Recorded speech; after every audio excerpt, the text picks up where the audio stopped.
Rebonjour Babacar Samb. Rebonjour Maria, rebonjour à toutes et à tous. Seconde édition que l'on démarre avec la disparition de l'ancien ministre de l'Éducation nationale sous Wade, Moustapha Souran.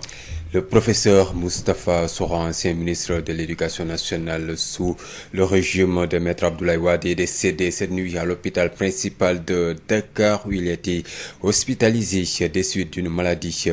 Réaction de Malick Ndiaye, ex-chef de cabinet du professeur Moustapha Souran, propos recueillis par Adjane Mahim Ndiaye. Je retiens de l'homme qu'il était un brillant intellectuel, un professeur émérite.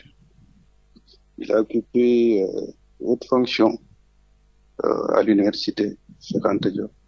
Il a été d'abord doyen de la fac des sciences juridiques, puis recteur, et puis ministre de l'Éducation. Le dernier poste qu'il a occupé, c'est le président de la Commission nationale de la réforme foncière. Mais c'était quelqu'un d'extraordinaire. Il avait d'excellentes qualités humaines, affable, généreux, d'une générosité légendaire, Moustapha Souran. Voilà, je retiens de lui que c'était un grand homme. Un homme d'État également, grand homme d'État. C'est une grosse perte pour la nation tout entière. Une grosse perte également selon Cheikh Mbacké Sène, ancien secrétaire général de l'université Alioune Diop de Bambey. Propos recueillis également par Adjane Mahim Ndiaye. Aujourd'hui, c'est l'émotion qui nous atteint, mais nous pouvons dire quelques mots sur le géant qui vient de partir. Moustapha Souran était de la trempe des hommes qui bâtissaient des êtres humains. Et pour tout ce que je vais dire, je donne des exemples précis. Un jour, lorsqu'on débattait avec les étudiants lors d'une grave crise universitaire, j'étais excédé par les propos déplacés parfois des jeunes de notre université. Et quand je l'ai interpellé, il m'a dit, Cheikh, vous savez très bien que la morale est comportementale. Ce n'est pas par des propos qu'on transforme les hommes, c'est par le comportement qu'on les transforme. Il ne s'agit pas de dire, il s'agit de faire et de faire observer. C'était ça Moustapha Souran. Il était d'une clémence extraordinaire. Tout le monde sait qu'aujourd'hui, la jeunesse est très exigeante par rapport à ce qu'elle considère comme étant ses droits. Moustapha Souran était endurant. Moustapha Souran était clément. Un jour, dans sa mouvance politique, l'association pour le soutien de Abdoulaye Wade, je lui ai dit qu'il y a des comportements de certains membres qui m'excédaient et que je ne peux pas accepter du tout.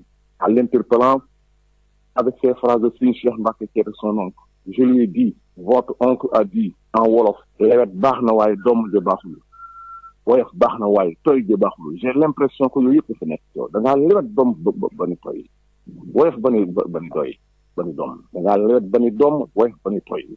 Autrement dit en français, il est trop clément. Il m'a dit, Cheikh, même dans les grandes familles religieuses auxquelles nous appartenons, il se passe dans leur cercle des choses sur lesquelles ils ne peuvent absolument rien. La vie est ainsi faite. Donc, il était d'une grandeur d'âme et d'une compréhension de l'homme qui était extraordinaire. Le professeur Moustapha Souran retenait qu'il était enseignant à l'université de Dakar, doyen de la faculté des sciences juridiques de 1984 à 1999, puis le recteur de l'université Cheikh Anta Diop de 1999 à 2001. En mai 2001, il est nommé ministre de l'Éducation, un poste qu'il occupera jusqu'à sa nomination au poste de ministre de la Justice, garde des Sceaux le 1er octobre 2009, le 4 décembre 2011. Il est nommé ministre des Forces armées en 2014. Il a été nommé par le président Macky Sall, président de la Commission nationale de la réforme foncière. La levée du corps est prévue demain à 9h, suivie de son enterrement à Touba. L'inhumation du khalife de Medina Baye, Serigne Cheikh Ahmed Tidiane Ibrahima Niass, aura lieu jeudi. L'information est donnée par le porte-parole de la famille, Serigne Cheikh Ahmed Aliou Cissé. C'était hier lundi. Correspondance à Ouethiawa. Serigne Cheikh Ahmed Tidiane Ibrahima Niass, le khalife de Médina Baye, rappelé à Dieu ce dimanche, sera inhumé jeudi prochain après la prière de Tisbar. Ainsi en a décidé la famille après concertation. Et c'est le porte-parole Serigne Cheikh Mahi Aliou Cissé qui a donné l'information après la prière de Tisbar via les haut-parleurs de la grande mosquée. Depuis que la triste nouvelle s'est propagée comme de la poussière, des talibés en provenance des 4 coins du pays affluent vers la cité de Maulana Cheikh al-Islam El Hadji Ibrahima Niass, rythmé depuis les premières heures de la matinée par des zikrs et récitals de Coran. D'après des sources proches de la famille, plusieurs talibés et muhaddam qui se trouvent dans d'autres pays ont émis le souhait d'assister à l'inhumation du Saint-Homme, ce que le tout nouveau khalife Serigne Cheikh Mahi Ibrahima Niass leur a accordé. Déjà, des tentes sont érigées à Médina Baye, pris d'assaut par les fidèles et talibés à la mine triste. Un important dispositif du groupement mobile d'intervention GMI est déjà à Médina Baye pour parer à tout débordement. Kaolack pour Sud FM, Awa Thiaw. Awa Thiaw, son successeur est connu. Il s'appelle Cheikh Mouhamadou Mahi Niass. Il est spécialiste des lettres humaines, titulaire d'une maîtrise en sciences historiques de l'université Al-Azhar en 1976. Portrait signé Mamadou Camara. Le successeur du 4e calife général de Médina Baye est maintenant connu. Il s'agit de Cheikh Mouhamadou Mahi Niass, jeune frère du défunt calife. Cheikh Mouhamadou Mahi Niass était également le directeur de l'Institut islamique El Hadji Abdoulaye Niass de Kaolack. Le 5e calife général de Médina Baye est spécialiste des lettres en sciences humaines. Il est titulaire d'une maîtrise en sciences historiques de l'Institut Al-Azhar en 1976. Il est aussi un fonctionnaire de la Ligue islamique mondiale, nous dit-on. En 1998, après le rappel à Dieu de son grand frère, Cheikh Mohamed Nazir Niass, il le remplaça à la direction de l'Institut islamique El Hadji Abdoulaye Niass de Kaolack. Serigne Aliou Cissé, le père de l'actuel imam de la grande mosquée de Médina Baye, Cheikh Tidiane Cissé, fut le premier calife de Baye Niass. Ensuite, Serigne Abdoulaye Ibrahima Niass dit Papa As, suivi de Ahmed Dam Ibrahima Niass, plus connu sous le nom de Papa Dam. C'est en 2012 que Cheikh Ahmed Tidiane Ibrahima Niass a été désigné comme 4e calife général de Médina Baye. Après son rappel à Dieu, ce 3 août 2020, il est remplacé à la tête du califat par son jeune frère Cheikh Mahi Ibrahima Niass, qui selon les disciples est un homme très ouvert et généreux. Kaolack, Mamadou Camara, Sud FM. Mamadou Camara, le chef de l'État Macky Sall est annoncé samedi à Médina Baye. Retenez que le président de la République a échangé également avec le nouveau khalife Cheikh Mouhamadou Mahi Niass. Il est exactement 7h48 ici à Dakar. Sud FM. Saccage des locaux du journal Les Échos suite à un article publié sur le guide religieux Serigne Moustapha Sy. Le CEDEPS, le SYNPICS et le Forum civil condamnent cette attaque et expriment toute leur solidarité au journal. Une enquête a été ouverte.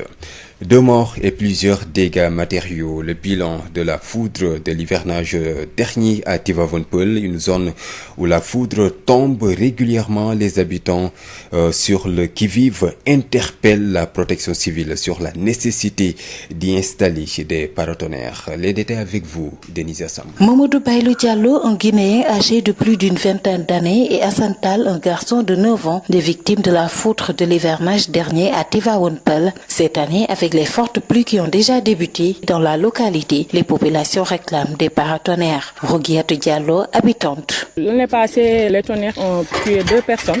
On en a besoin. C'est inquiétant aussi. On est avec des enfants, parfois qui n'est pas à la maison, et ça fait peur. Ça fait peur même aux adultes. On en a besoin pour les paratonnerres. Ça devait se faire même avant même l'hivernage, parce qu'en ce moment, on parle du mois d'août. Ça, c'est une question de sécurité. À la cité Apix, la foudre est tombée non loin de chez la famille Sall, occasionnant plusieurs dégâts matériaux, témoigne Ndonga Sall. Il y avait un cas ici, à moins de 200 mètres chez moi. Mais heureusement, il n'y avait pas de victimes. Mais il n'y avait que des dégâts matériels, des téléviseurs, des ventilateurs et les potables. Mais l'année dernière, on avait constaté 2 morts.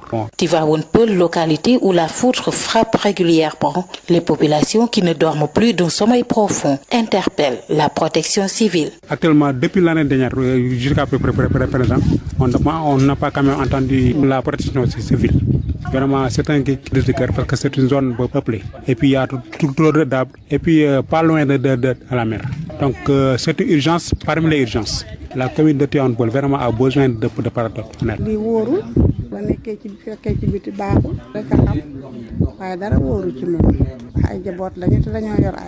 Tivaouane Peulh, Denisia Sambo pour Sud FM.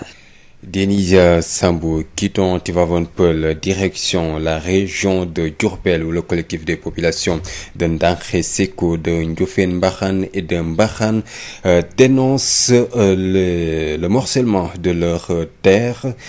Il pointe du doigt donc ses habitants, les services techniques de l'État.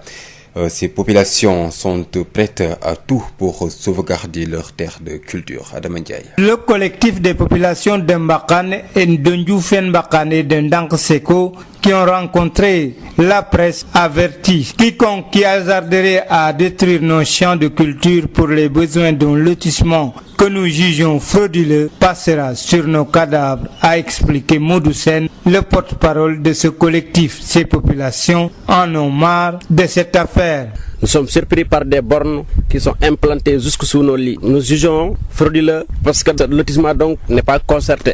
Chaque fois, ils nous envoient des commissions. Nous les avons renvoyés à plusieurs reprises. Nous sommes là toujours pour faire rappel que cela donc peut entraîner un drame. Le collectif des populations de Mbakhane, de Ndioufène Mbakhane et de Ndanké Seko interpelle le chef de l'État sur cet état de fait. Nous rappelons à l'autorité nationale, le président de la République, qui est donc le chef de l'État, qu'il ne prenne donc en conscience. Nous sommes fatigués sur des commissions qui viennent tout le temps sur nos champs, soi-disant commission de distribution. La dernière fois, il y a une commission dirigée par un certain Diouf qui était présente sur le lieu. Et nous l'avons renvoyé et nous sommes fatigués de ces renvois-là. Nous les attendons maintenant avec une bataille forcée. Si se présente encore au niveau de nos terres pour nous dire quoi que ce soit, donc ça sera donc une bataille rangée. Nous n'avons peur de rien. Les populations sont fatiguées, ils n'ont que l'on terre pour cultiver et vivre. Nous n'accepterons pas donc que des explicateurs fonciers viennent nous prendre nos terres à nos mains.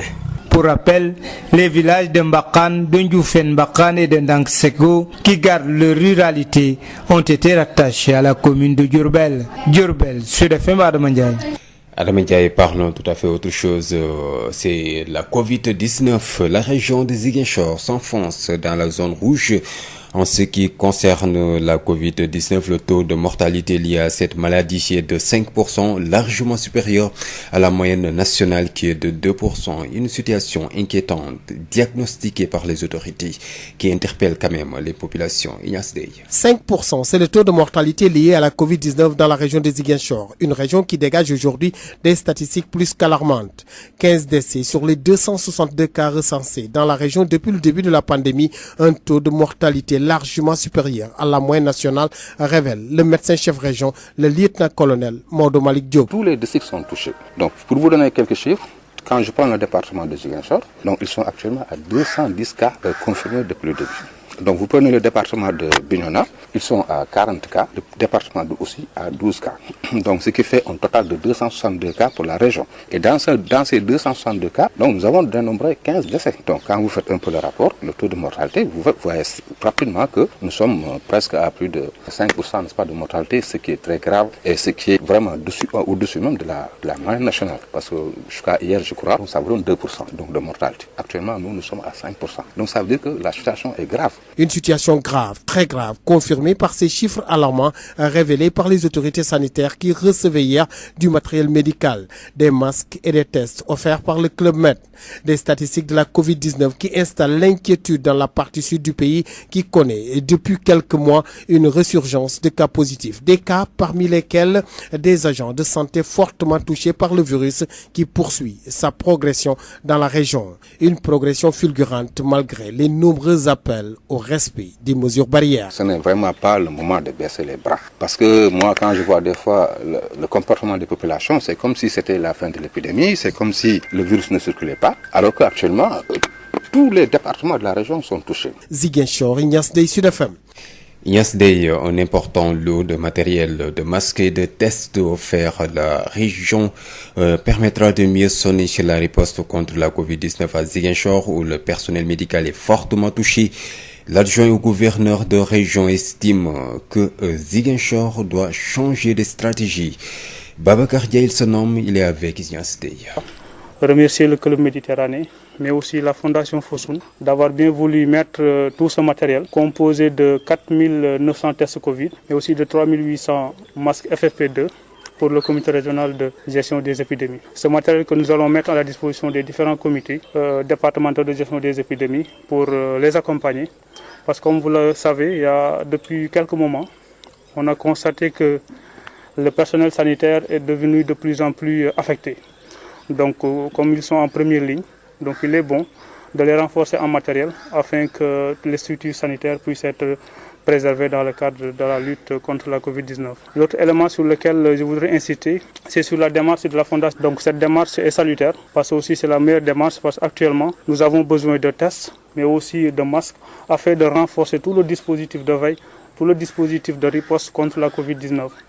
Nous avons constaté durant le mois de juillet, comme l'a rappelé le colonel, le médecin-chef de région, une circulation active du virus, notamment dans les communes de Ziguinchor, de Bignona, mais aussi de Honk, où on frôle actuellement dans la région les 300 cas de Covid-19. Et puis une vingtaine de décès, dont certains sont morts dans leur maison.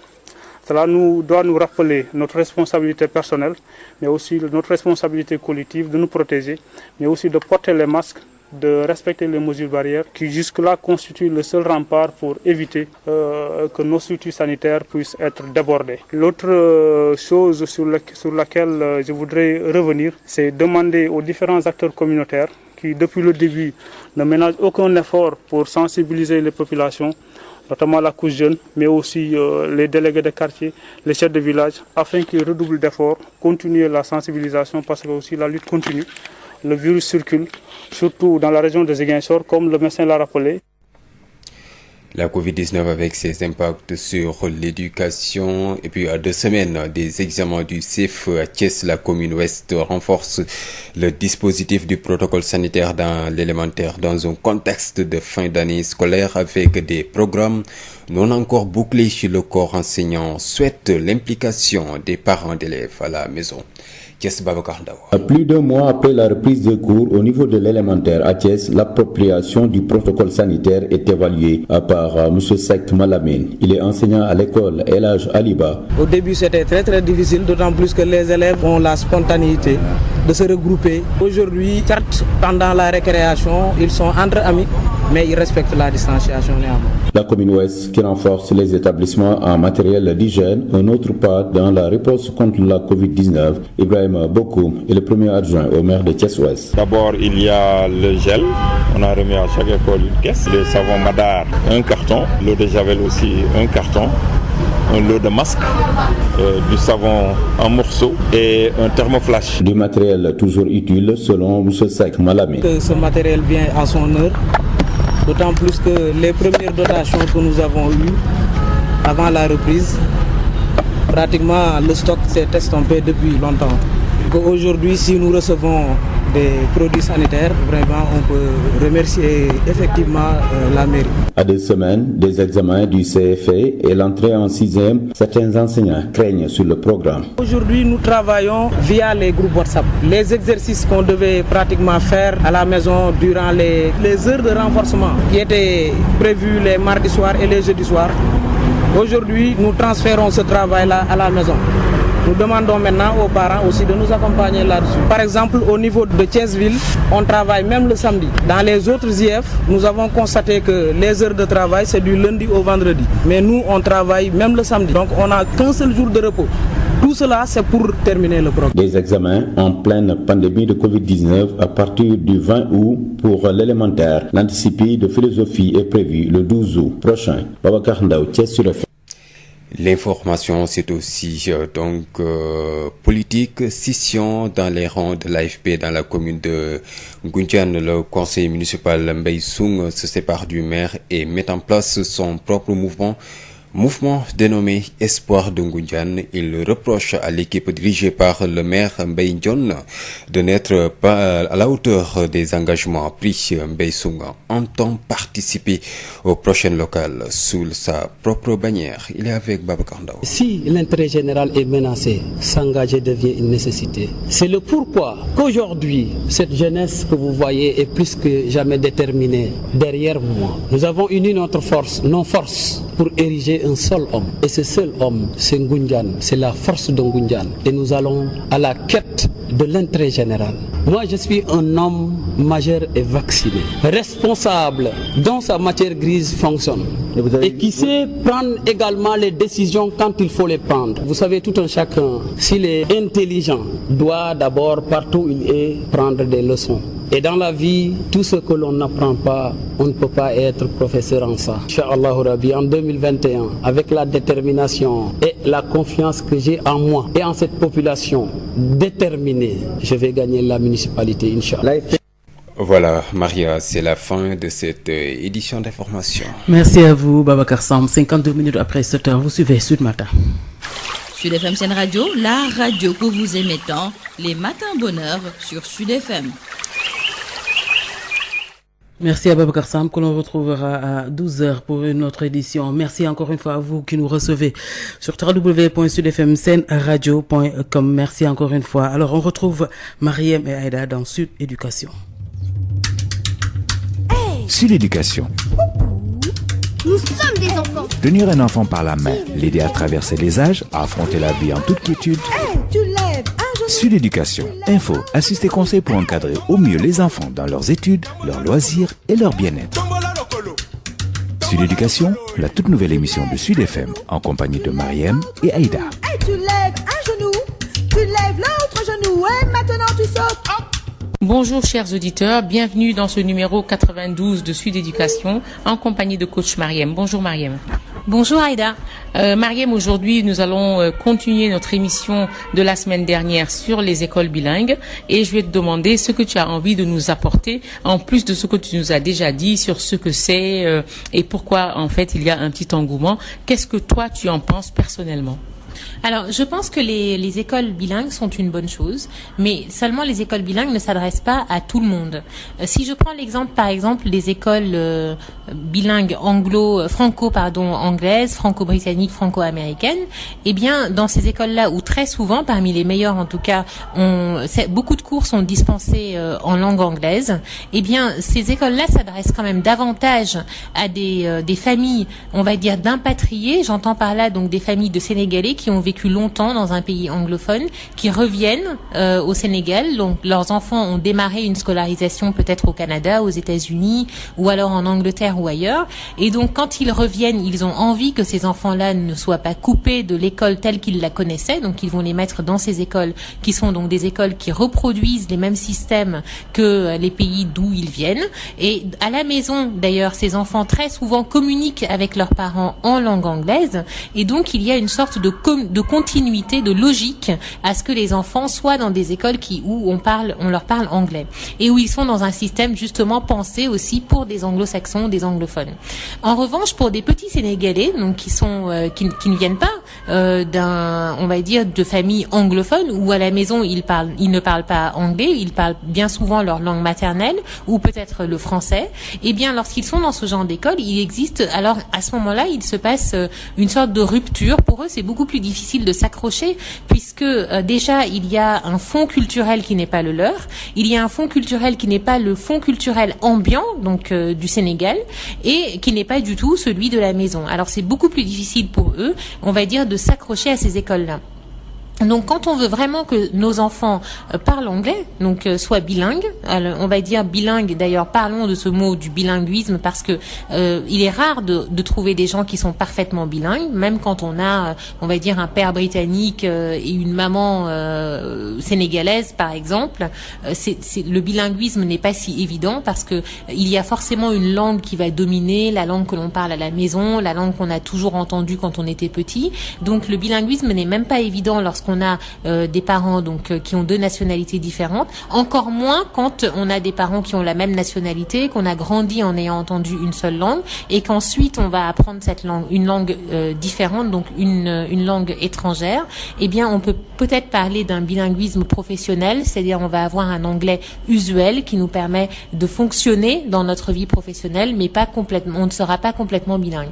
Donc pour revenir aux enfants sénégalais et aux parents qui ont envie que les enfants parlent anglais, eh bien ce que je leur conseille vraiment, c'est plutôt d'aller dans des écoles plutôt classiques et ensuite de renforcer l'anglais, c'est-à-dire de rajouter des cours d'anglais dans d'autres lieux ou dans d'autres institutions, ou encore simplement d'aller dans des écoles qui renforcent l'anglais, où on sait que l'accent est mis sur l'anglais mais qui ne sont pas dits automatiquement bilingues. Donc si je comprends bien, je veux bien résumer, que nos auditeurs comprennent bien ce que moi j'ai compris, c'est qu'il ne faut pas, quand on n'est pas dans un milieu anglophone, quand l'enfant ne retourne pas parler anglais à la maison, etc., parce qu'il est dans une culture anglophone ou un milieu anglophone, ce n'est pas la peine d'aller prendre des enfants de 2 ans, des maternelles bilingues, parce que ça fleurit quand même, et je me demande toujours à quoi ça sert. C'est bien ce que tu veux dire?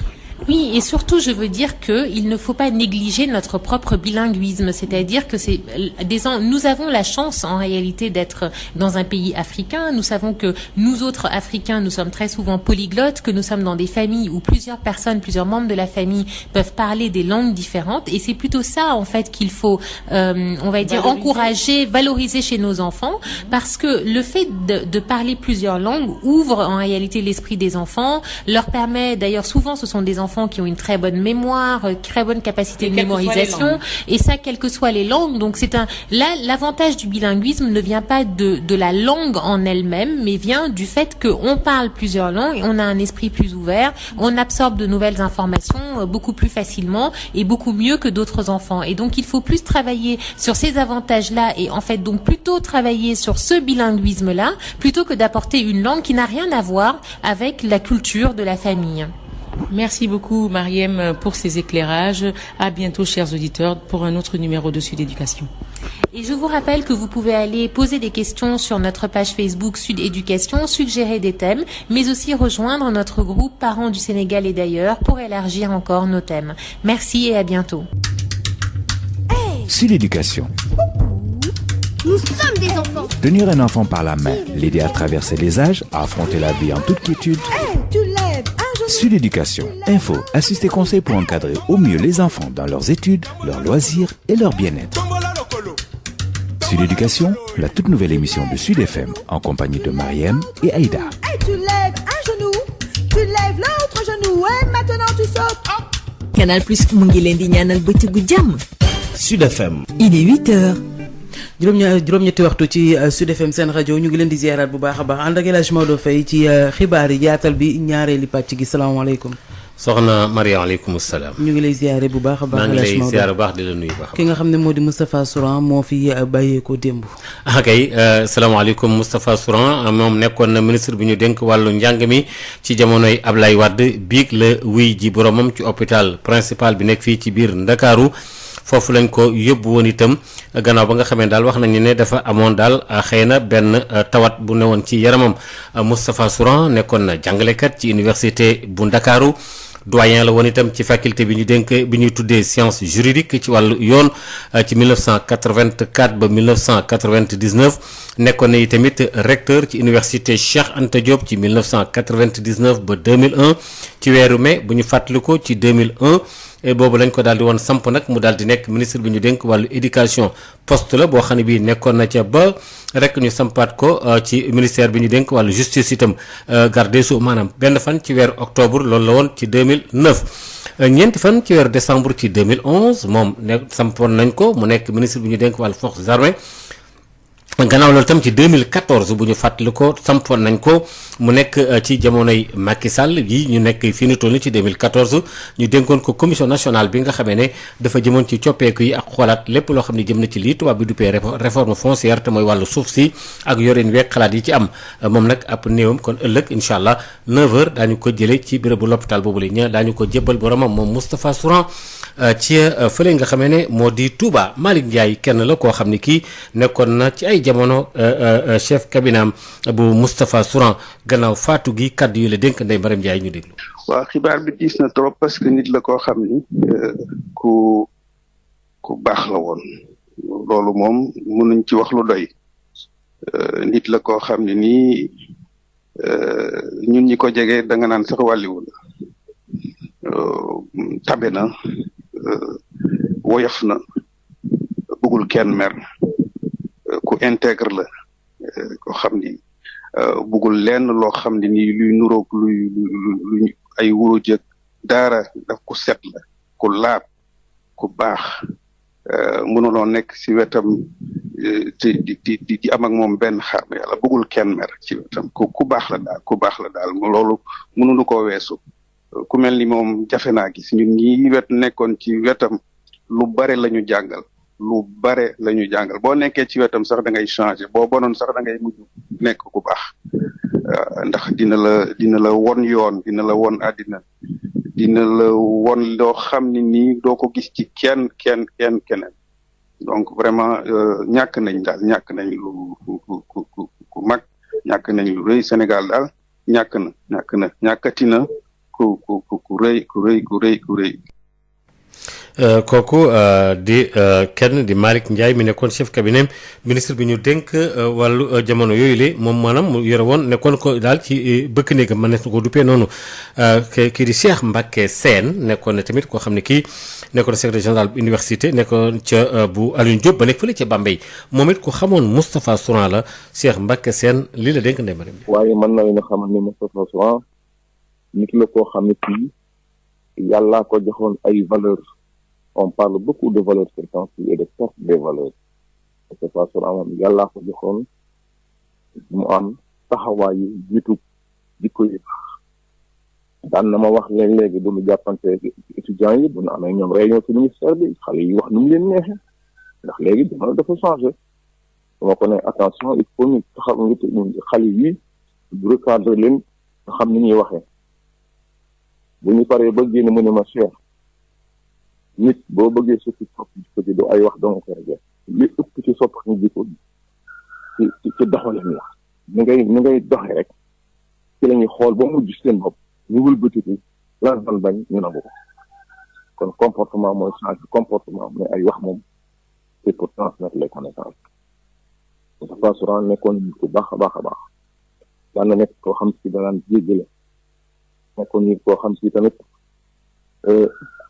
ni mu wooye ko woon sax dafa ëpp waaw ba ñeen ñi daanañ ci profité xam na bis boo xam ne fii dama fees dell ndax man yàlla dama binde am di tooñ yi bare ba bare damaa ñëw ñu ko man kat man de jaaji sëñ Cheikh Mbacké daf maa waxoon ni ma leer baax na lool waaye doomu ja baaxul baax na tooy lool waaye tooy ja baaxul waaye bi ma tontu man ma Cheikh ñu kilifa yi nga xam ñoom lañ yaakaar kër ëllëg sax ci seen biir kër yi am na ci ay nit ñoo xam ne ci seen comportement kenn xamul te def ci fii rek nga jël sànni di nga sànni ñu ne ma ni muñ rek te di jëf te di leen wan ay comportement yoo xam ne ëllëg di leen soto nit noonu la Moustapha Souran doon doxee.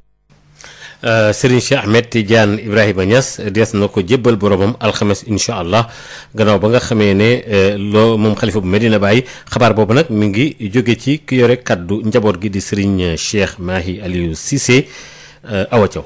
Serigne Cheikh Ahmed Tidiane Ibrahima Niass di xalif bu Medina Baye te nga xamee ni si wàcc na ab liggéey ci dimanche bi danañ ko jébbal boromam incha allah alxames gannaaw buñ jullee tisbaar ba pare dogal boobu de la njaboot gi jël ginnaaw boo xamee ni si toog nañ ba waxtaan ba pare te nag ki nga xam ne si moom moo yore kàddu njaboot gi di Serigne Cheikh Mahi Aliou Cissé moom moo joxe xibaar yooyu ginnaaw bu ñu jullee tisbaar ba pare ci rajo bi nekk ci jumaay ju mag ji xibaar bu tiis boobu nag bi mu wesaaroo ba léegi ci fi nga xamee ne si moom moo nekk àddina am na ay taalibe yu bare yoo xamee ne si bàyyikoo nañ ci yenn gox-goxaat yu nekk ci réew mi daal di ñëw fi nga xamee ne si kat moom moo nekk péyub Maulana Cheikh al Islam El Hadji Ibrahima Niass nga xam ne ci fajar ba léegi mën nañ ne day lenn rek lañ fay dégg moo di ay sikkar yoo xamee ne si ñi ngi wéy waaye itam di wàcce li nga xam ne moom moo nekk ay kaamiru alxuraan ci ay source yoo xamee ne si jege nañu njaboot gi nee nañ kat dafa bari ay taalibe ak i muxaddam yoo xamee ne si nekkuñu ci biir réew mi te ñooñu nag dañoo wane kat seen bëgg-bëggu ñëw daal di fekke li nga xamee ne si moom moo nekk rob bi loolu nag xalif bu bees bi nga xam ne si moom moo toog di Serigne Cheikh Mahi Ibrahima Niass may na leen ko looloo tax jamono yi am na ay tente yoo xamee ne si kat moom lañ taxawal Medina Baye ngir dalal ñi nga xamee ne si ñoom ñoo nekk ay taalibe ak ay fidèles yoo xamee ne si kenn ku ci ñëw da ngay gis ne xar kanamam nekk na loo xamee ne si kat lu triste lool la ci noonu tam nguurug Sénégal wut na dispositif bu am solo bu groupement mobile d'intervention ñu nekk Medina Baye su ko defee ñu mën a fagaru lépp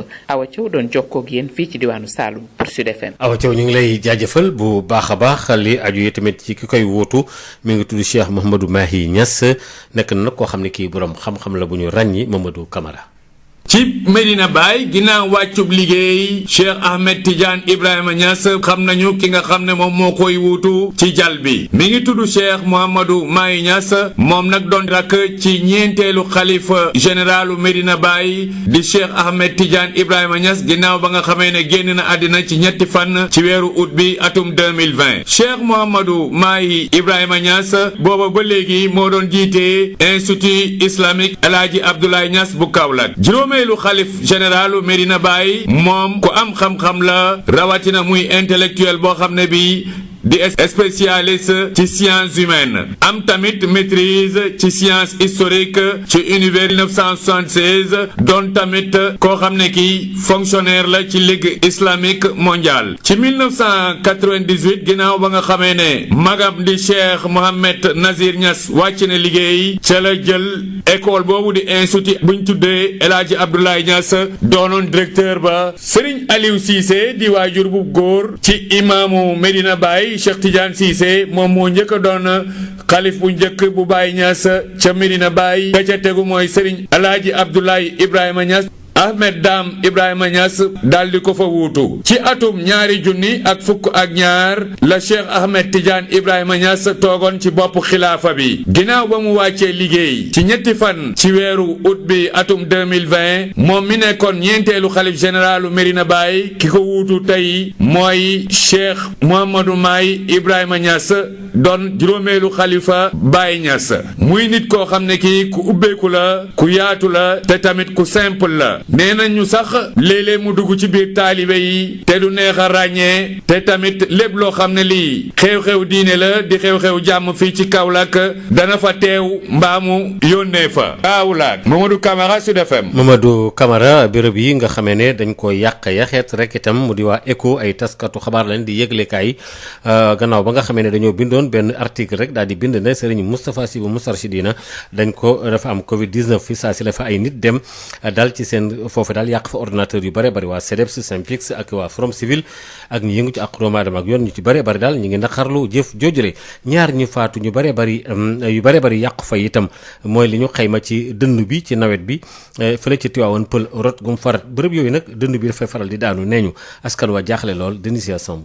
Mamadou Bayla Diallo guinéen boo xam ne mu ngi tollu woon ci ñaar fukki at ak Assane Tall di xale bu góor bu amoon juróom-ñeenti at ñaar ñi ñàkkoon seen bakkan si dënn yi amoon na ci nawetu daaw ci Tivaouane Pël ren jile ak taw yi nga xam ne naka tàmbali na askan wi nga xam ne nelawatuñu bayyandoor di laaj ay paratonnerre Rougiatou Diallo ak Ibrahima Djigo ca gox ba lu ñu dëkk. daaw amoon na si rayoon fi ay nit bu ñu ci gëstu woon tamit dina doon baax ndax raglu na nit ki tiit nekk ci biir néegam sax di daw di tiit jaxasoo tëj ay fenêtre ba yow soo fa nekkul sax bu dee taw da ngay xaw a ragal daan ndax sa njaboot soxla nañ ko ndax comme am na ñu mu ray rek xam nga moom ñun africain rek dañuy toog ba mu def dara maar dee taal ñu si doog a jóg léegi nag comme ñaari nit la fi rayoon ñuy ñaan nag loolu bañ a amaat ndax paratonnerre yi moo ñu ciy génne. même taw yi paas yi nii ren rek dënd bi amoon na fi garaawoon na daal non instant bii kam dafa jot waaw ndaxte loolu noonu bu amee ñëpp dañ koy ñaawlu waaw Sénégal war na dépassé côté boobu noonu gars yi nañ si jàpp rek moo gën nu mu gën a gaawee daal moo ñu gënal. ca cité Apix dënd bi tamit daanu woon na fu sorewul loola ca famille Sall matériel yu bëri yàqu woon fa Khady Diop ak Ndonga Sall di ci dellu si. fële la daanu ñu ne ci gannaaw ci tool yi ñaari ventilo ñoo fi lakk ak benn télé ci kër gi. lii wóorul ba nekkee ci fekkee ci biti baaxul rek a xam waaye dara wóoru ci moom ay jaboot lañu te dañoo yor ay xale. même daaw jéeg am na bu daanu fii sama wetu kër bon heureusement amul victime mais nag kër yi ko dendal yëpp seen exemplaires yi da af lakk ñii seen téléphone yàqu ak ventilo yi heureusement nag amul woon victime mais nag bu daaw bi moom moo gën a garaaw parce que daaw bi am na victime am na benn tool boo xam ne nii dafa daanu am na ku mu fekk ba dafa jël bakkanam am na aussi benn xel aussi bu mu ñu jël bakkanam. Tivaouane Peulh gox boo xam ne dund bi lim fi dee faxal di daanu bëri na lool askan wi nga xam ne ñu ngi ci tiitaangeen jamono ji di woo protection civile ci mu wàllu si leen. depuis daaw ba léegi nag ñi ngi yaakaar ñi ngi déglu waa protection civile mais ba léegi waxuñu dara te fii dafa nekk zone boo xam ni dafa bëri garab ak tout le temps faneen yéen dañuy yëngu ñu jege nañ géej gi aussi parce que boo nee VDN 3 rek nii daanaka ci plage Malika bi entre Malika et Tivaouane Peulh bon foofu moom vraiment dañuy lancer un appel ci protection civile que seen paratonnerre yi ñu wax ñu sóor ci commune de Tivaouane Peulh ñàkk parce que commune la boo xam ni dafa yaatu na bëri na ay garab bon nañ ci jàppale bala ci beneen musiba di dem. Tivaouane Peulh Denisia Sambou pour Sud FM. Denisia ca Njaareem moom askan wa dëkk ca Ndank Sekko ak itam Njuufeen Mbaaxaan ñoom ñëpp daal taxaw nañ temm ne daal ñiy fab seen suuf si di ko saax-saaxee métti na leen te it dañu ko aaral seen bopp nag Adama Ndiaye. kuréel gi boot askan wi dëkk Mbaqaan Njuufeen Mbaqaan ak Ndank Sekko bi ñu taseeg taskatu xibaar yi ñu ngi dànkaafu nee nañ dootuñu nangooti benn yoon nit di jaar seeni tool yi di def ab lotissement ba nga xamante ne jaarul yoon bu ko defee ci seen néew lay jaar te askan woowu nee na sax fii mu toll dañoo xàddi ci dàq ñi nga xamante ne ñooy nekk ci commission bi séddale seen tool yooyu Jibi Njaay moo yore seen kàddu. dañoo toog xëy gis ñu ñëw ci suñu tool yi di dawal ay oto ci biir tool yi di samp ay borno te waxuñu ak kenn ñun nag sonn nañ ci loolu. def nañ ci toog waxtaan nañ guddi waxtaan nañ bëccëg ñoom ñu continuer di ñëw saa yu ñu ñëwee ñu dàq leen ñu daw dem doog ay fan dawaat ñëw ñu dàq leen léegi nag dàq bi dañ cee son léegi nag liñ ci teg mooy képp ku fi ñëwati bu soobee yàlla oto moo ko fiy jële wala armée yàlla jëm fowuñ ci reetaanuñ ci dañoo sonn ci wax ji wala dañoo sonn ci collectif boobu nag boot askan wi nekk Mbaqaan ak Njuufeen Mbaqaan Ndank Sekko ñu ngi yégal njiitu réew mi mu jël motuwaay ci li ni mel. dañuy béy xam nga ne béykat tu tooloo fi nga ñëw di dawal ay oto ci biir toolam naan da ngay lotissé loolu ay tappale la ay caaxaan la dañoo bëgg nag président na jël ci loolu ay maseeram wala su ko ci jëlul leneen dina ci xew ñu ngi koy interpellé àdduna gi yëpp nag ñëpp nañ ko déggandoo li xew feneen ak feneen dina fi xew nag fii nag mayatuñu kenn mu teg fi tànkam naan day lotissé suñu suuf ku fi duggati naan da ngay lotissé di ngeen ñu rey. kon ñu fàttali rek ne dëkk yooyu di Mbaqaan Njuufeen Mbaqaan ak Ndank Sekko ay dëkku kaw lañ yu nga xamante ne dañ leen dugal ci biir commune bu Diourbel Sud FM Adama Ndiaye. Adama Ndiaye ñu ngi lay jaajëfal bu baax a baax ñu dem ci wàllu Covid 19 bi gannaaw ba juróom-ñetti waxtu demee ba feggoog luy tolloog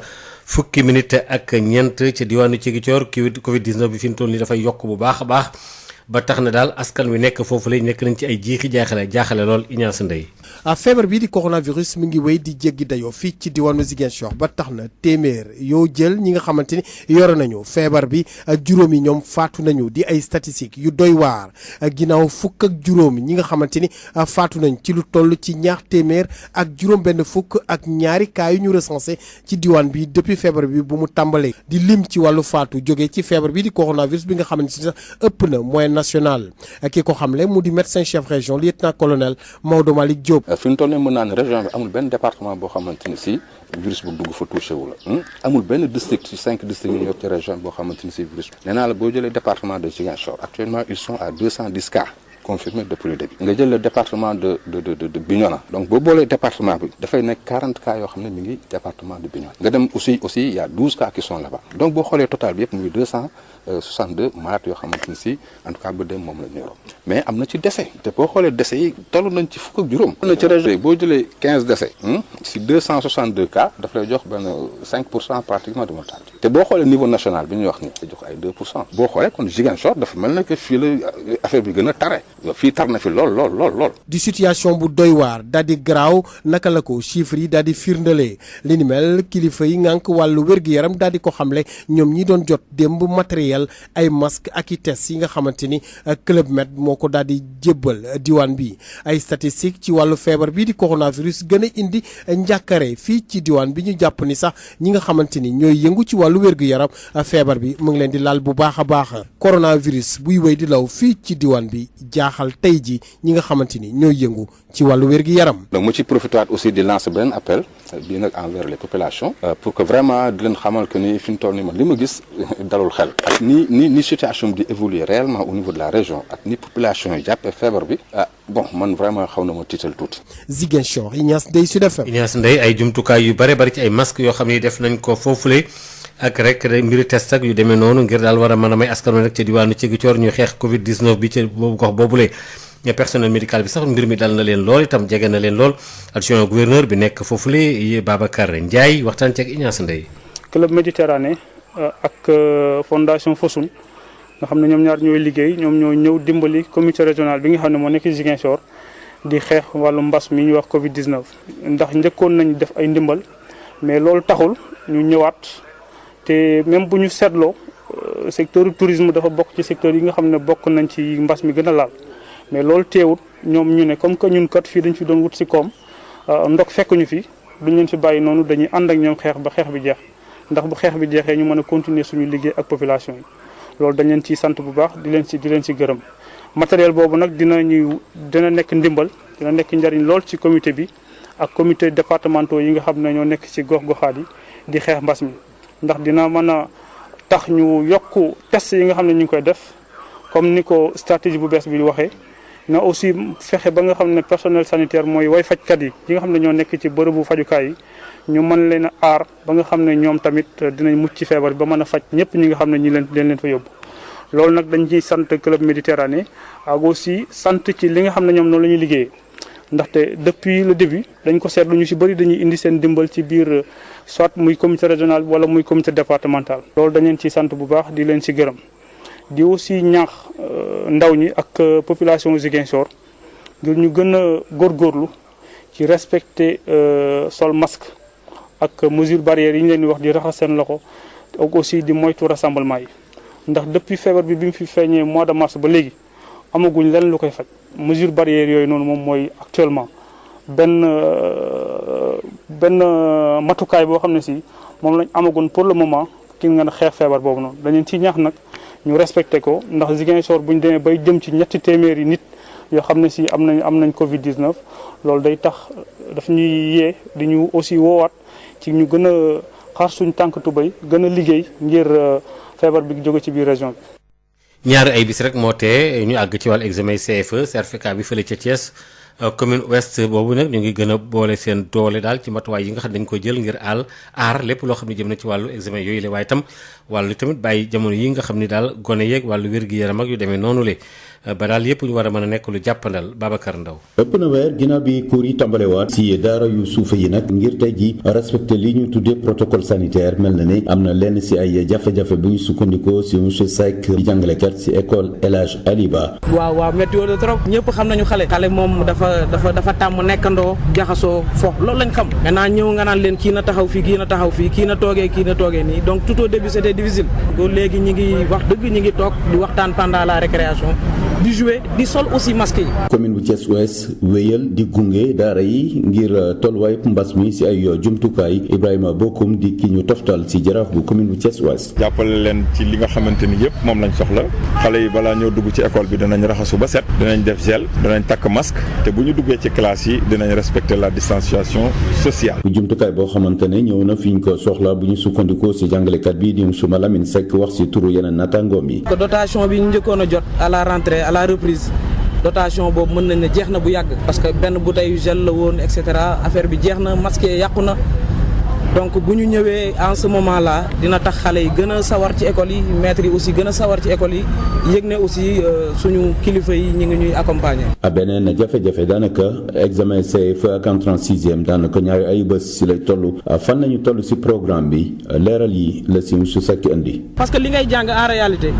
école ba tuuti nga fay jël mais li ngay assimiler c'est à la maison donc moo tax ñuy lancer appel parents d'élèves yëpp di leen wax ne nañu accompagner seeni doom ne serait-ce que pour 1 mois ñu xañ leen yenn distraction yi buñ ko defee rek incha allah ça ira bien bu soobee programme bi wàññiwuñ ci dara léegi kay li ngay def mooy yenn leçons yi da nga koy tënk def ko sous forme de tableau fexe xale yi mokkal ko fexe xale yi comprendre ko mais doo mën a def lépp yaakaaruma ko. ren ay examen yoo xamante ne si mbas bi mu tombeel ak jamono nawet bi entrée en 6e CFE li ko tàmbale ñaar fukki fan ci weeru août bi la war a tàmbale laata loolu nag candidat yu classe yu terminal yi fas yéene amal seen anticipé bu philosophie fukki fan ak ñaar si weeru août bi ñu dégmal.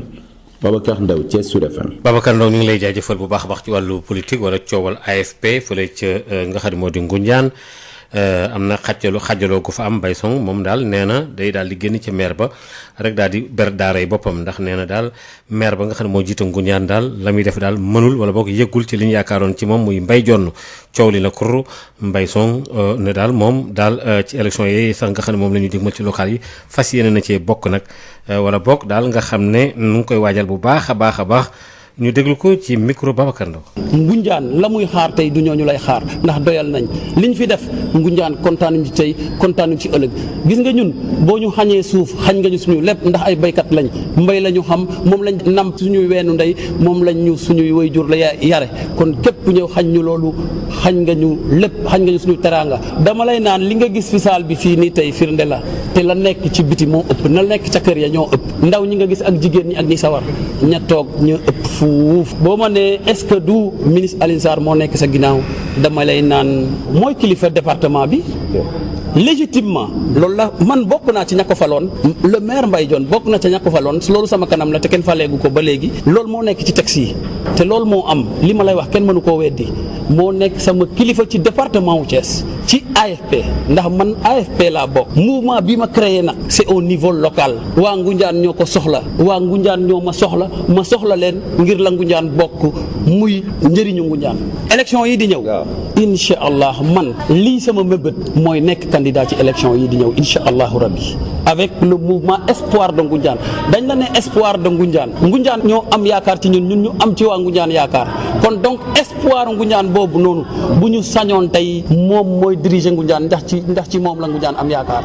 juróom-ñetti waxtu kon nag moo dem mbokk yi ba fekkoog ñaar fukki minute ak ñett foofu la xabaar yi boore soxna Maria. jërëjëf El Hadj Maodo Faye dig daje fii léegi benn waxtu incha allah ci bëccëg ngir yeneen i xibaar ci yaatal bu ko defee ñu wéy rek ci bloc d'information bi fii ci Sud FM seen rajo ñu ànd ak Mariem ak Aïda ci Sud Éducation. Sud Éducation. Nous sommes des enfants. Tenir un enfant par la main, l'aider à traverser les âges, à affronter la vie en toute quiétude. Tu lèves un genou. Sud Éducation. Info, assist et conseils pour encadrer au mieux les enfants dans leurs études, leurs loisirs et leur bien-être. Sud Éducation, la toute nouvelle émission de Sud FM en compagnie de Mariem et Aïda. Tu lèves un genou, tu lèves l'autre genou et maintenant tu sautes. mbokk yi ñuy déglu asalaamaaleykum dal leen ak jàmm ci suñu numéro 92 bu Sud Éducation ni ñu koy defee saa su nekk mag coach Mariem ñoo bokk plateau bi Mariem asalaamaaleykum. wasalaamaaleykum Aïda.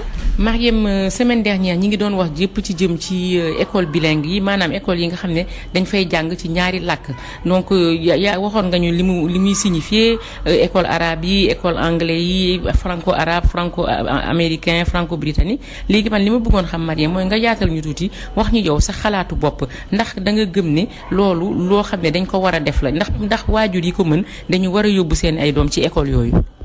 Aïda maa ngi lay sant pour question bi école bilingue yi école yu baax lañu souvent ay école yoo xamante ni li ñu fay jàngale ay benn programme bu baax la mais nag li ma la mën a tontu mooy ni que ni baaxul pour xale boo gis ndaxte ku nekk ak enseignement bi nga xamante ni moo méngoog yow fi nga jógee ak li itam sa ay waajur li ñu bëgg pour sa avenir te nag dama gis ni ci sama gis-gis école yu bilingue yi gën ci école yu bilingue yi sax seen ay surtout yu franco britannique yi wala franco anglais franco américain ñooy école yi ci gën seen enseignement lu bari ci matière yi ci anglais lañ koy jàngale te nag école yooyu surtout ay sénégalais yoo xamante ni dañoo dëkkoon ci ay dëkk ñuy làkk anglais ñoo xamante ni biñ fa dëkkee ba am fa ay doom ba xale yi commencé jàng ci dëkk yooyu di dellu si nag après ci biir Sénégal foofu la ñuy mën a inscrire seen seen i ay doom ndaxte souvent dañuy bëgg seen doom ñi continuer ci programme yi nga xamante ni ñoom la ñu tàmm ci programme yi nga xamante ni foofu la ñu tàmmalee école ba ndaxte suñu jékki-jékki rek dugal leen ci benn programme sénégalais ñoom sax souvent duñu làkk français ou duñu dégg français suñu duggee nag ci programme sénégalais day xaw a metti ci ñoom moo tax ñu jékki-jékki rek école yooyu commencé xaw a bari sax fii Sénégal te nag dañuy jàpp ni famille yooyu en général ñi ci ëpp suñu demee seen biir kër sax ci seen biir ñoom anglais la ñuy làkk ci seen i culture seen i ay aada dafa dem ba mel nii ba nekk benn mélange benn métissage entre seen culture bu Sénégal ak culture bi nga xamante ni foofu lañ ko jëlee fi ñuy nekkoon mën na nekk Canada mën na nekk États-Unis mën na nekk Angleterre wala beneen dëkk loolu moo tax école yooyu gën ci seen i ay doom ndaxte suñu fa demee ñoom duñu réer duñu tumuranke dinañu gis ni programme yi ñu xam yi ñu tàmm moom lañ fay defaat ba pare duñu réer waaye nag suñu jëlee benn sénégalais boo xamante ni moom ci biir këram déjà dañuy làkkam bi nga xamante ni mooy langue maternelle am xëy na mën na nekk séeréer mën na nekk joola mën na nekk wolof ba pare nag du sax làkk français nga xam ni sénégalais yi en général suñu duggee école la ñuy commencé jàng français suñu leen dugalee nag école ñu war a fa jàng français war fa jàng anglais plus seen làkk bi ngeen xamante ni moom la ñuy làkk ci seen biir kër dina xaw a jafe lool ci ñoom ndaxte école dafa nekk benn bërëb boo xamante ni non seulement di nga fa jàng lu bees waaye aussi dinañ fa insister ci sa culture bopp. moo tax nag ma naan ay famille sénégalaise 100% yoo xamante ni ñoom mosuñu génn réew mi te seen i ay doom mosuñu dem ci yeneen genre école dañ leen war a dugal plutôt ci ay programme sénégalais su fekkente ni waajur yi dañoo bëgg vraiment seen doom jàng anglais mën nañ leen jox ay cours anglais du inscrire leen ci ay institutions yu jàngalee anglais wala ñu dugal leen sax ci ay écoles yoo xamante ni ñoom dinañu xaw a insister ci anglais waaye surtout dinañu insister ci làkk yi nga xamante ni làkk yooyu la xale yi di dégg suñu génnee école bi aussi parce que sinon li ñu jàng école du leen indil dara daf leen di sonal kese. kon bu ma comprendre bien li nga wax Mariam ak li auditeurs yi xam naa moom la ñu comprendre par exemple li ma gis ne léegi dafa am ay école maternelle bilingue façon école bu nekk am na ba parents yi dañuy sentir presque obligé yóbbu fa seen doom yi donc li nga ma bëgg a wax mooy matul jarul ne bu ñu nekkee ci kër goo xam ne mel ni sama bos wolof lañ fay làkk ñu yóbbu parental yeeg jël suñu doom yi ne leen dem leen école bilingue bu ñu dellu si ci kër gi di làkk wolof wala ñuy làkk tubaab bilinguisme boobu ñuy wax ci école bi du leen jariñ dara. du leen jariñ dara et puis aussi surtout ñoom daf leen di teg ay complexe ndaxte dañuy gis seen i ay moroom ñi nekk ci école bi ñi nga xamante ni ñoom seen kër dañuy làkk anglais seen anglais vraiment dëgër na wóor na ñoom ñuy débrouiller wu bu baax ci école ba macha allah et ñoom ci seen bopp ñuy am ay difficultés donc léegi il faut pas que ñu indil leen yeneen difficulté ndaxte école jafe na déjà jóge sa kër nga xamante ni ñu ngi fay làkk benn làkk nga dugg école nga war a jàng français nga teg ci encore beneen làkk loolu dafay jafe lool li ñu war a def mooy góorgóorlu bu baax ci jàngale ci suñu biir école yi suñu ay làkk ñun ba nga xamante ni xale yi dinañu dem ba miin seen culture bopp ba xam seen làkk bopp ndaxte ñun tam suñu làkk am na ay difficulté am na grammaire am na te bilinguisme ci boppam dafay indi dara lu baax a baax mu nekk ni dafay ubbi xelu xale yi dafay tax ñu am dëgg xel bu yaatu am curiosité intellectuelle te loolu yëpp baax na ci seen jàng daf leen di développer bu baax te li ci ëpp solo mooy loolu plutôt que làkk bi nga xamante ni la ñuy jàng li ëpp solo mooy ñu xam ñaari làkk. jërëjëf Mariam ci éclairage yi xam naa sax sujet bi dañ ci delluwaat ndaxte dafa xaw a yaatu kon suñu mbokk auditeurs yi maa ngi leen di dig daje ci beneen émission Sud Éducation jërëjëf. merci Aïda. Sud Éducation. Nous sommes des enfants. Tenir un enfant par la main, l'aider à traverser les âges, à affronter la vie en toute quiétude. Tu lèves un genou. Sud Éducation. Info, assister conseil pour encadrer au mieux les enfants dans leurs études, leurs loisirs et leur bien-être. Sud Éducation, la toute nouvelle émission de Sud FM en compagnie de Mariam et Aïda. Tu lèves un genou, tu lèves l'autre genou et maintenant tu sautes. jërëjëf Mariam ak Aïda ñu wéy rek ci li nga xam ne moo di Sud Matin àndandoo ak Marie Rosalie Ndiaye ba tey ci wàllum Covid 19 rek ñi nga xam ne dañuy dund ak li nga xam ne moo di VIH bi bu ñu jëlul li nga xam ne rek moo di seen traitement correctement mën nañ ci am ay jafe-jafe waaye itam bu dee ñu ngi koy topp bu baax rek mën nañu am chance yu bëree bëri di xeex li nga xam ne moo di Covid 19 Marie Rosalie Ndiaye ci loolu la xëy tey ci li nga xam ne moo di Info Santé. yotox anti-moustique mooy aar mag ak ndaw ci bépp matu-matu yoo am na booy piis ci rideau yére ak moustiquaire ak booy diw ci yaram. Val d'Afrique moo leen di may seen journal de la santé.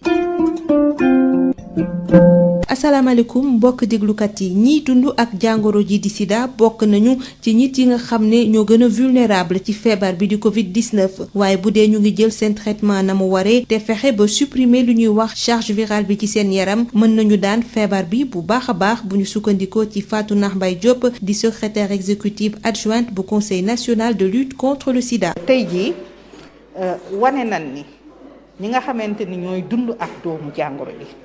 suñu jëlee seen garab comme ni mu ware tey jii seen charge virale supprimé wu tey jii aussi ñu xool ni amuñu beneen feebar bu nekk seen yaram ñooñu xëy na gënuñu exposé sax que yeneen population yi mais nag puisque dañu vivre ak jàngoro bi dañuy def attention parce que su fekkee ni seen charge virale wala seen garab yi amul efficacité comme ni mu ware dañuy nekk rek ay population yoo xamante ni ñu gën a vulnérable lañu ci feebar bi mais nag je sais que ñooñu exemple lañu tey parce que mos nañu dund te ba tey tamit ñu ngi dund ak li ñuy wax discrimination ak je dirais même stigmatisation loolu déjà mu nekk benn facteur bu important ci seen maladie buñ si bëggee boole tamit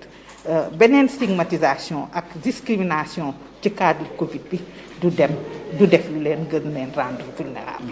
et puis ñuy waxtaanee yenn mbaax yoo xam ne mën nañ ko jëfandikoo ci jamono ji nga xam ne tàngoor gi mu ngi tàmbalee métti lool li ñuy digtal nag moo di naan ndox saay su nekk laataa ñoo mar rawatina màgget yi ak ñi nga xam ne ñoo di tuut tànk yi li ñuy digtal saay su nekk nag moo di naan lu toll ci benn litre wala litre ak genn wàll bés bu nekk ndax loolee dina compenser ndox bi nga xam ne dañu koy ñàkk bu ñu dee ñàkk wala bu ñu dee noyyi xibaaru wérgu yaram fii lañ koy ndar képpee di leen ñaanal bésu jàmm. yotox anti-moustique mooy aar mag ak ndaw ci bépp matu-matu yoo am na booy piis ci rideau yére ak moustiquaire ak booy diw ci yaram. Val d'Afrique moo leen doon may seen journal de la santé. ñu àndoon ceeg Marie Rosalie Ndiaye moom i sax la ñuy jaar rek daal di ndar képp li nga xam ne rek moo di Sud Matin ni ñu koy defee bu 6h45 jotee la ñuy àndandoo ak yéen ak toute la rédaction di leen remercier bu baax a baax di remercier rek tous les auditeurs yi nga xam ne dañuy xëy àndandoo ak ñun saay su ne di remercier ni ma koy defee saay su ne jox teg ko ci loxo Ibou Ngone mu séddaleel ñu ko ñoom ñëpp di leen ziar bu baax a baax la rédaction vous revient à 9h pour un bref survol de l'actualité et juste après vous aurez DJ Nicolas Dan ndekki li Maria Robert je me nomme j'étais devant ce micro merci de nous avoir reçus rendez-vous demain 6h30.